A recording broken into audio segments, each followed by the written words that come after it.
Salut à tous, ravi de vous retrouver sur canalturf.com. Nous allons évoquer les réunions de ce vendredi 23 octobre, et notamment le Quintet. Il aura pour cadre l'hippodrome de Paris-Vincennes. J'aurai ensuite des informations à vous transmettre en réunion 2 à Angers, où j'ai pu m'entretenir notamment avec Bruno Audouin, sans oublier des coups de cœur en réunion 4 sur l'hippodrome de Cabourg. On commence par le Quintet, le Prix Rionis à Vincennes, une course réservée uniquement aux juments. Dans cette course, j'aime beaucoup le numéro 9, Effigie Royale, qui à mon avis a pas mal d'atouts dans son jeu. Elle avait remporté un Quintet Plus en début d'année au mois de février. Elle vient de manifester un net regain de conditions à Laval, présentée pieds nus, confiée à Eric Raffin. Elle s'annonce redoutable. On lui oppose le 10, Elise Caveri, bien connue en pareille société. Elle sait finir vite ses courses, elle est régulière, elle répète ses valeurs. Elle sera également déférée les 4 pieds. Ce n'était pas le cas lors de ses 2 derniers parcours. Sa chance est prépondérante.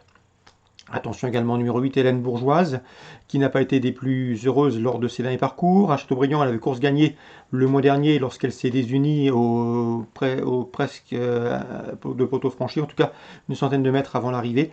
La dernière fois, elle était gênée au départ avant de revenir bien conclure deuxième. Ici, elle fait face à un engagement intéressant au premier poteau. À mon avis, sa place est sur le podium.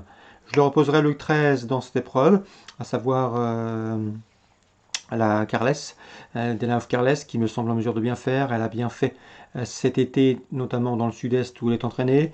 Elle a couru une seule fois à Vincennes, elle s'est classée deuxième de surcroît sur le parcours. Elle revient ici à Vincennes avec de solides ambitions, c'est le 13. Le 5 Escapade reste sur un succès, obtenu à Savenay en société moins UP le mois dernier. Mais sachez qu'elle a déjà gagné sur le parcours proposé.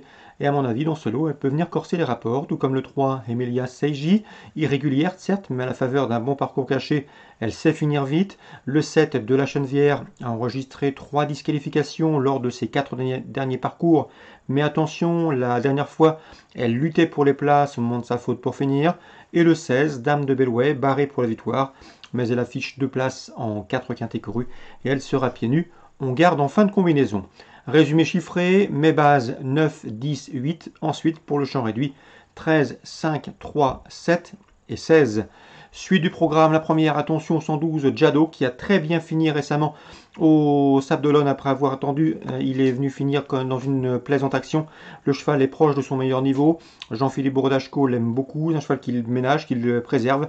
Ici, il s'attache les services d'Eric Raffin. Et malgré son numéro en deuxième ligne derrière l'autostart 112, Jado me semble en mesure de dicter sa loi. Dans la quatrième, le prix Louis Cauchois, une belle épreuve de groupe pour les 2 ans. Le 409, Idéal Lignerie, s'annonce redoutable. Il a couru 4 fois, il a gagné 4 fois et chaque fois avec la manière. C'est a priori un bon poulain. Il devrait pouvoir poursuivre sa série victorieuse. On lui posera le 407, c'est Inouï Danica et le 408 Ipso de Fer. Ces deux-là ont pas mal de points communs. Ils sont entraînés par Philippe Allaire, ils ont remporté leurs 2 premières sorties publiques et ils ont ensuite subi la loi d'Inéal Lignerie, notamment à Laval pour Inouï Danica et dans le prix Faïdra plus récemment pour Ipso de Fer. Donc 9, 7 et 8, a priori le trio gagnant de ce prix Louis Cauchois. Dans le prix Marcel Dejean, le pendant pour les pouliches, on retrouve une nouvelle fois Philippe Allaire avec le 11 It's No Or Never et le 9 Italienne, irréprochable depuis leur début. Elle devrait batailler avec un Philippe Billard comme l'entraîneur de Idéal Lignerie. Le 510 Sidi Lavie qui reste sur 2 probants succès. 11, 9, 10 dans la 5e. Bref, dans les 4e et 5e, pourquoi pas s'attendre à des matchs entre les écuries Billard et Allaire. Concernant Angers Réunion 2, j'ai pu m'entretenir avec Bruno Audouin. Il est confiant avec le 605 Sri Lanka Green. C'est une bonne jument qui est un petit peu spéciale dans sa tête, un peu fragile, un peu compliquée. Il faut qu'elle soit détendue. On la laisse galoper dans son action aux avant-postes. Et si personne ne l'embête, à mon avis, elle peut aller très loin et pourquoi pas s'imposer de bout en bout. Elle en a le potentiel. Elle vient de faire le plein de confiance en s'imposant par 3 fois en province. Elle adore le terrain lourd. Elle vaut de ce genre. Elle est en 32 valeurs et à mon avis, elle peut monter de catégorie sans trop de soucis, à condition que le mental suive. 605 Sri Lanka Green. Sa compagne d'entraînement, le 7 Lady Spirit, est différente. Elle, il faut la détendre à l'arrière-garde et elle vient finir. Et à mon avis, à ce petit jeu-là, dans un terrain lourd qu'elle devra apprécier, elle peut parfaitement s'intégrer sur un podium gagnant. 605, 607. À mon avis, ce sont 2 opposantes sérieux au 603 San Pablo qui est en forme comme on atteste ces derniers parcours. 605, 607, 603. Cabourg, Réunion 4. J'ai pu m'entretenir concernant la première course avec Joël Béchet et Sylvain Dupont. Leurs deux chevaux ont la pointure d'une course comme celle-ci, mais ils doivent rendre 5 mètres et ils ne sont peut-être pas encore à 100%. Ils vont monter en puissance au fil des semaines. Le 118 Grisby de Dard, et qui a été castré d'ailleurs, et le 116 Genius Saint-Aubin qui également monte en puissance. Donc au 25 mètres, à mon avis, à Cabourg, ce ne sont pas des premières chances, même si au niveau potentiel, ils ont parfaitement les moyens de s'illustrer.